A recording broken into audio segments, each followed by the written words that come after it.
Section 1. You will hear a conversation between an agent from City House Services and a customer who wants to have her house cleaned. First, you have some time to look at questions 1 to 4.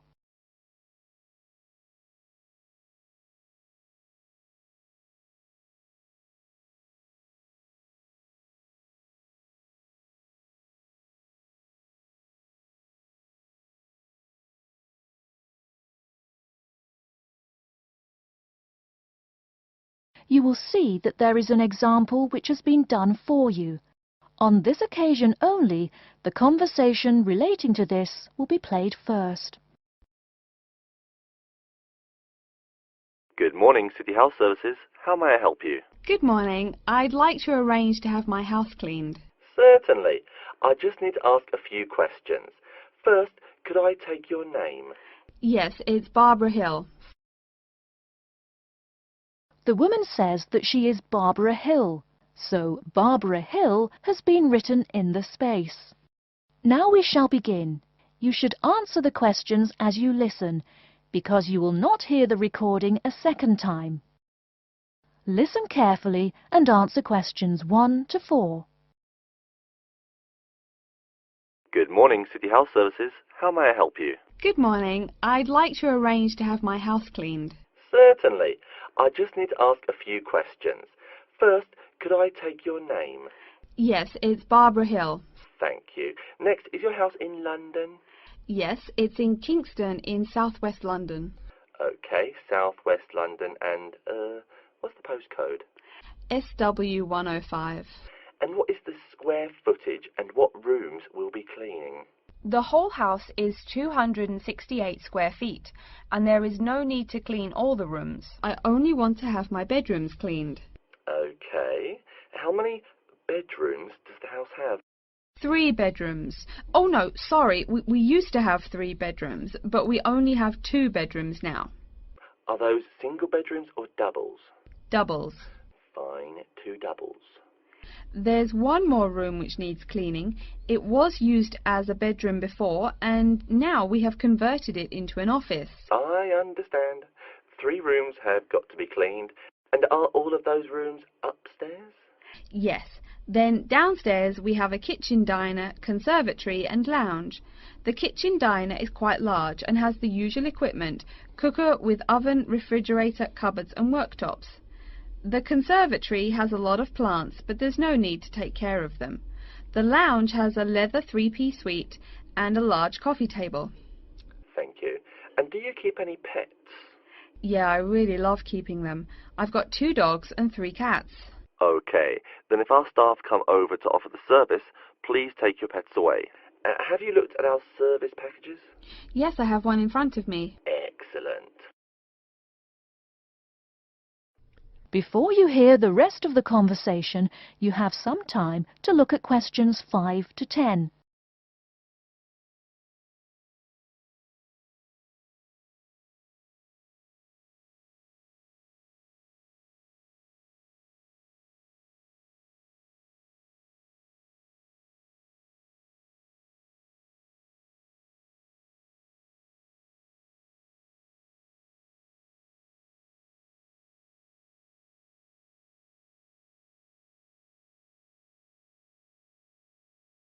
Now listen and answer questions 5 to 10. Any extra services you need? Switching bed linen, work in the garden, clean the glass in the conservatory, that kind of thing? No. Actually, replacing the bed linen, yeah, that would be good. No problem. I'll just make a note of that. How about curtains, mats and carpets? What would you like us to do with those items? The curtains. I'll have to think about that. I think we should have the carpets cleaned really well every quarter. Mats can just be done with the laundry. Of course. How about clothes? We can have our staff wash and iron them, or we can have them taken to a dry cleaner. Washing and ironing. No, just ironing. That'll be okay. Okay, fine. I know quite a bit about what you want now. I should let you know that we're located on 12 Amy's Road. That's A-M-Y-E-S. And we work on from Monday to Sunday except Tuesday and Wednesday. Could you let me know when is convenient for you? Next Friday. No. Oh, that's no good. My son invites his friends over in the afternoon that day. Perhaps next Thursday or next Saturday? Let me check. Okay, next Thursday. When is it convenient for us to come over and provide the service? Is it okay if we come in the morning? Or we may come in the afternoon. It depends on your schedule. I'm okay with any time. Just give me a call to let me know you're coming before you arrive. Sure we will. By the way, how long will it take for the service? We usually work 1 to 3 hours for house cleaning, and the work will take 3 hours at most. And of course, if it takes more than 3 hours, you should pay extra for it. Fine. So, let me just do some calculations. That is the end of section 1. You now have half a minute to check your answers.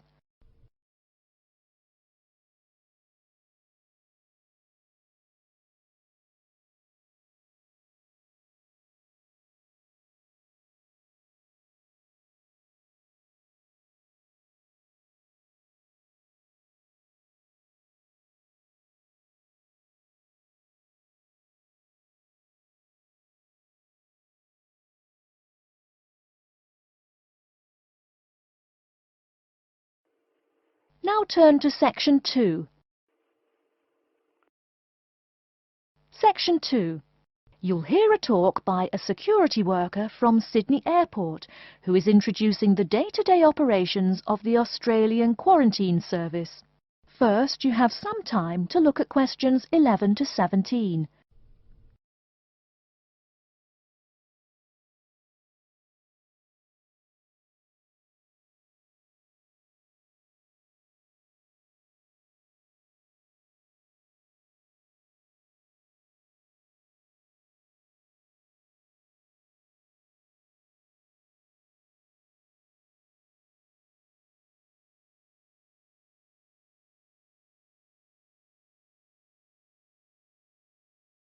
Now, listen carefully and answer questions 11 to 17. Hi everyone and welcome to Sydney Airport. Today I'll be giving you the inside information on the day-to-day operations of the Australian Quarantine Service here. We hope to provide you with a better understanding of why such heavy security regulations are necessary by educating you on how we operate and why we do the things we do. We're not here to try to persuade you to fly through Sydney Airport, though we hope you'll find your experience relatively stress-free and comfortable. First things first, our personnel. Can anyone guess how many people work at Sydney Airport? We have 200 alone working in Terminal 2, so can you guess how many in the whole airport? I heard someone say 360. That's getting closer. What? Did someone say 2,000? That's way too high. Sydney Airport actually employs 440 people. A lot, right? And about half of those employees work in security-related matters. Moving on to our not-so-human employees, let's come and see our favourite pooch, Milton. Milton is our best drug-sniffing dog on the force. He's friendly to most people. You can even come pet him at the end of our tour.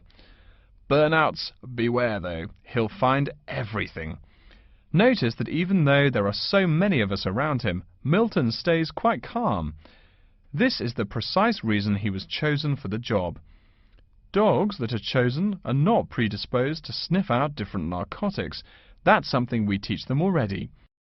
So here's a part of the airport most people never notice, the cargo transport terminal. This is where packages are shipped to and from. Normally we ship around 4,400 packages per month. In this airport alone, over 52,000 packages were shipped in and out over the past year. We ship to and from 170 different countries. Not bad, eh? Probably it will go up to over 72,000 packages this year. And despite over 100 flights in and out of here daily, the number of lost or delayed packages is impressively low. If you send your package through here, rest assured we'll get it where it's going. Let's move on to the area most of us are familiar with, the passenger terminals. In order to be allowed into this area, you must pass through security with your ticket and, if you're travelling internationally, your passport. If you're travelling domestically, you just need a legal form of ID. If you don't have those, you will not be allowed to pass through security and board your flight. During the security scan, your carry-on items will be checked for dangerous items such as weapons, sharp objects and liquids that exceed our specified limit. If you attempt to pass any of the prohibited items on this list posted at the entrance, you are still allowed to board the plane, but you'll be given a warning and your item will be confiscated. Don't worry, we will not arrest you for having too much shampoo in your bag or anything like that. We also search your carry-ons and parcels for any perishable items. We prohibit the transportation of local vegetation and prohibit parcels containing any insects in them. You may or may not have learnt about this in biology class, but when some plants are introduced to a new environment, they spread wildly and wipe out the current species around it. It is important to control the introduction of new plants into an ecosystem, so we must prohibit the transport of any fertile seeds. So what happens to parcels containing possibly suspicious items? It's of course something we do not take lightly here. If an object passes through the scanner that appears suspicious in any way, it is separated out for manual search by a member of our trained security personnel. If an illegal plant or simple sharp object like a pocket knife is found, it is simply disposed of in our biohazard waste containers, and the package itself is returned to the sender, or passenger if it is for a passenger flight. More serious weapons are reported to higher authorities for investigation. Before you hear the rest of the talk, you have some time to look at questions 18 to 20.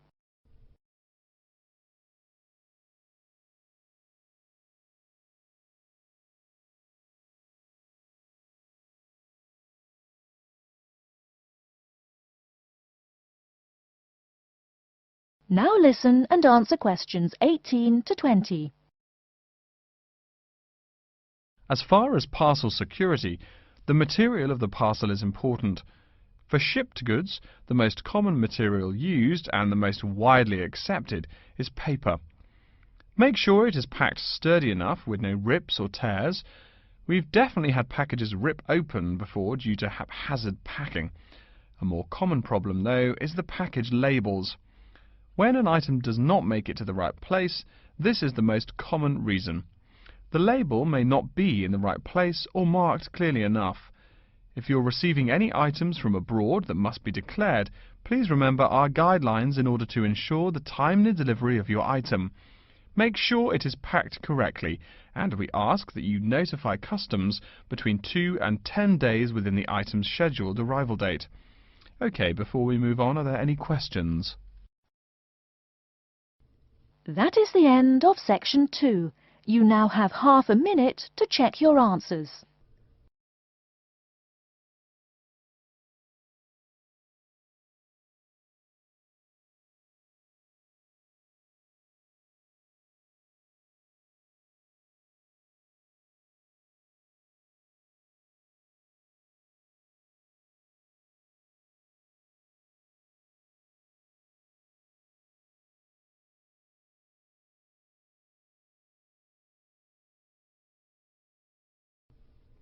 Now turn to section 3.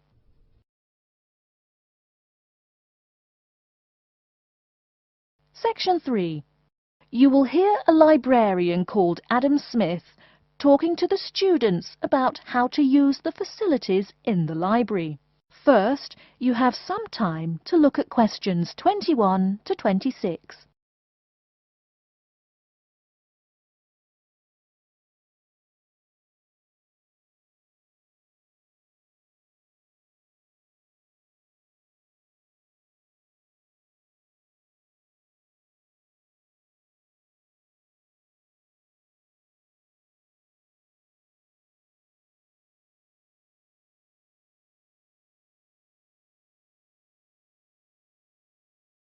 Now listen carefully and answer questions 21 to 26.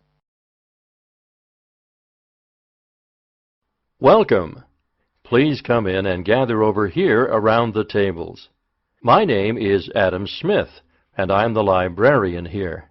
I'll show you around today and explain how to use these facilities. Hopefully, when I'm done with it, you'll know the ropes. And please feel free to let me know of any questions or concerns that you may have. Now we're at the gate of the library. Upon entering into the door, you'll find that the restrooms are on your left-hand side, and opposite them is a photocopy room. Many of you are wondering about the check-in and check-out process. What you have to do is go to the circulation desk, which is to the east of the photocopy room. The reading room is a really large area in the center of the library, just to the north of the circulation desk. I'm sure you won't miss it. If you're here to do research, this is where you should bring books to look through. However, if you're here to do any group projects or other interactive activities, I advise you to use one of the study rooms, which are just to the east of the reading room. Moving on to the southeast corner, we have the periodical section, just next to the study rooms.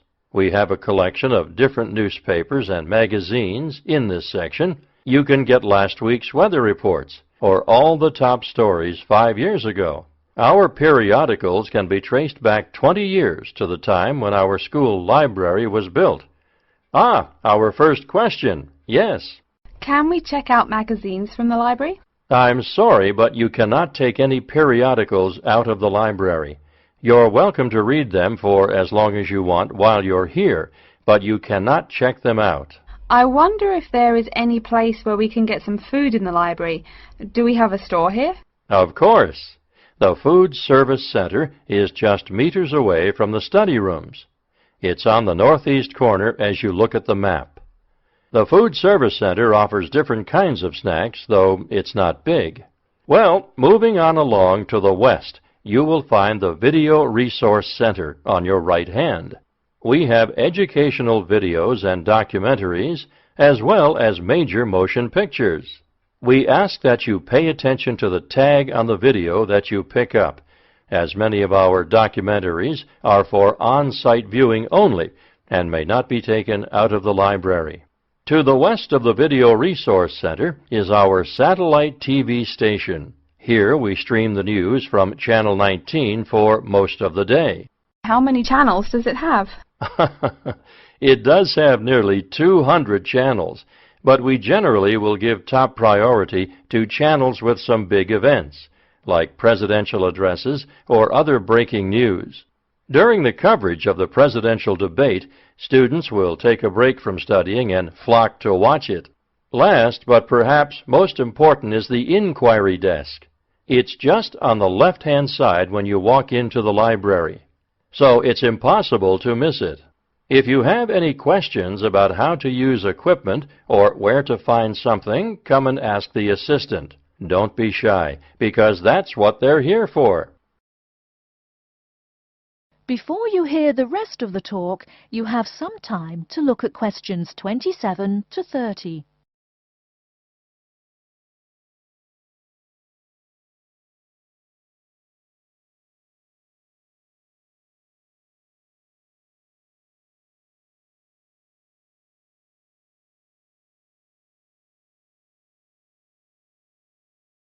Now listen and answer questions 27 to 30. Speaking of questions, one of the questions we get asked is how to actually check out a book once a student has picked one out. If it's a fiction or non-fiction book, look for the pink and yellow checkout card inside the back cover of the book. You can also find information about the book on these cards, including its publishing date, genre, ISBN, and a log of dates it's been checked out before. Present this card to me or any library assistant, and we'll stamp it, and then the book can be kept for 3 weeks. You can find general information on a field of study by using one of our subject guides. We have them on paper here, but any of our computers will allow you to search within fields as well. What if the library doesn't have a resource we're looking for? Great question. I'm going to address that. Our library is a network with a number of other universities in the area.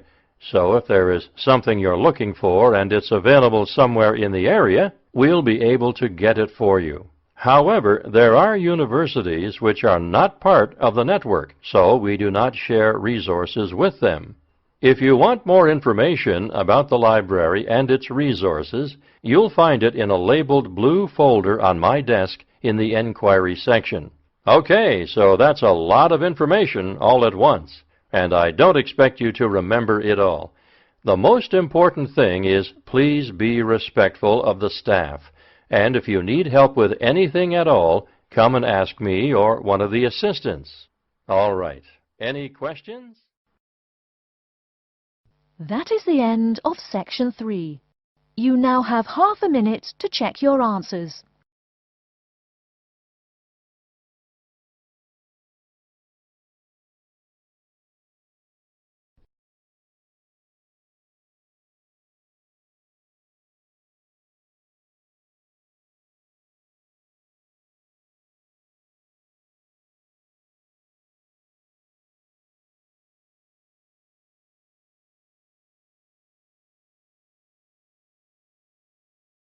Now turn to Section 4. Section 4. You will hear a lecture about Crocodylus niloticus and its living habits. First, you have some time to look at questions 31 to 40.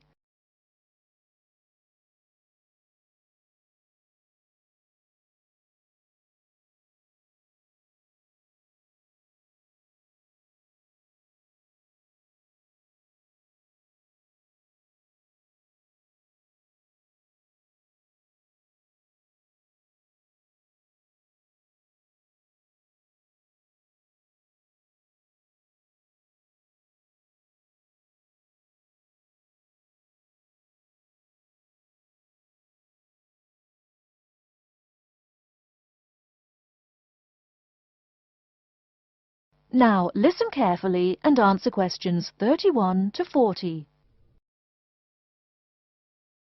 Good morning. Today we will continue our study of Crocodylus niloticus by talking about its living habits. We've already discussed the evolutionary attributes that set it apart from its crocodile relatives. Does everyone remember that? Yes, it has an extremely narrow snout and 3 or 4 rows of protective scales on its back, as compared to 2 rows on other members of the Crocodylus genus. Let's take a look at how these carnivorous man-eaters live, where they live, and finally, whether they really deserve their vicious reputation. To start, I'd like to address a great question posed to me by a student during yesterday's office hours. We talked about the distribution of crocodiles in Africa and saw that they are highly concentrated in the south and west of the continent. This student noticed that on the map displaying the distribution of crocodiles across Africa, there were no crocodiles in the northern region, and found no mention in the literature of the existence of crocodiles in the north of Africa. Why might there be no crocodiles in North Africa? Let's save this question for later in the lecture. To find out more about the social habits of the African crocodile, one researcher named Tara Shine of the University of Ulster in Northern Ireland conducted a survey of the wetlands in Mauritania and received reports of 46 crocodiles living in one group, or float as we say when referring to crocodiles, though the usual number is a little less than half of that. In general, crocodiles are more highly concentrated in wet subtropical environments near bodies of water and rich vegetation. While South American crocodiles thrive in cool rainforests, the African crocodile is more equipped for heat. Though they can survive at the hot temperatures found in some deserts, they are not equipped to handle dry climates and thus cannot survive in places like the Sahara Desert of North Africa.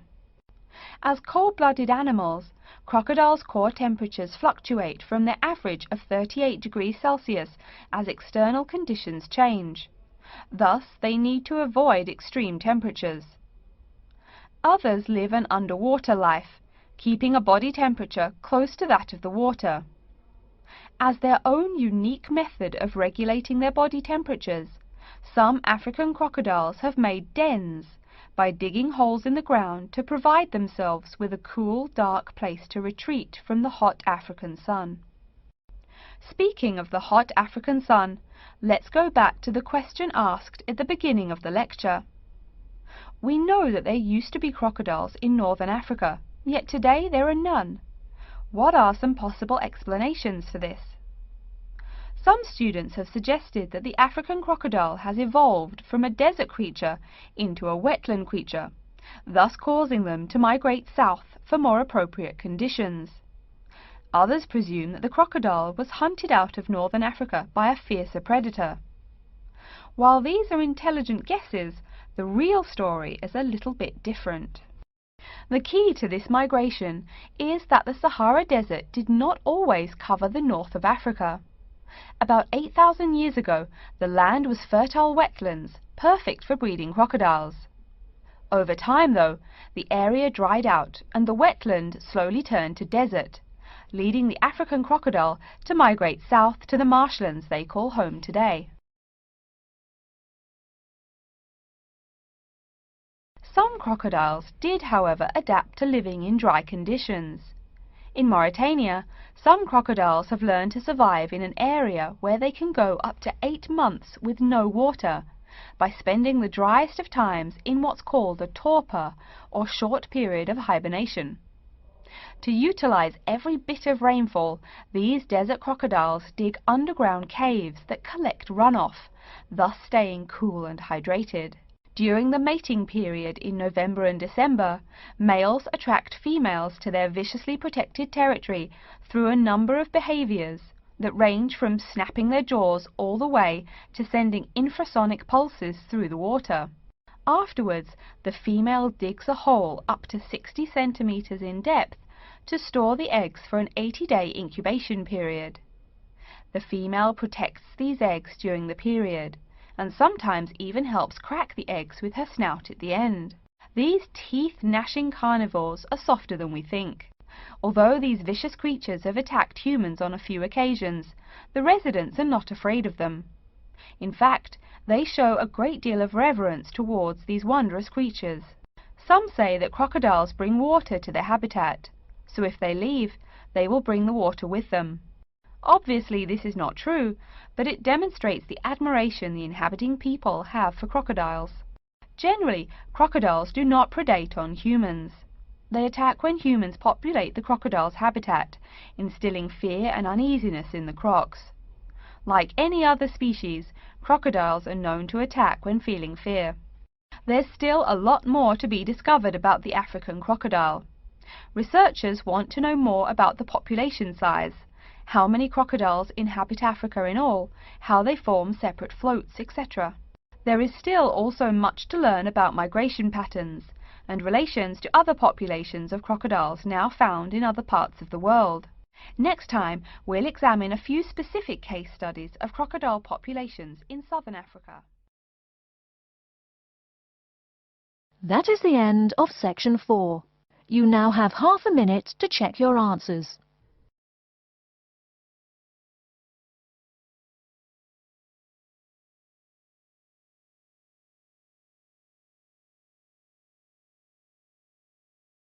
That is the end of the listening test. In the IELTS test, you will now have 10 minutes to transfer your answers to an answer sheet.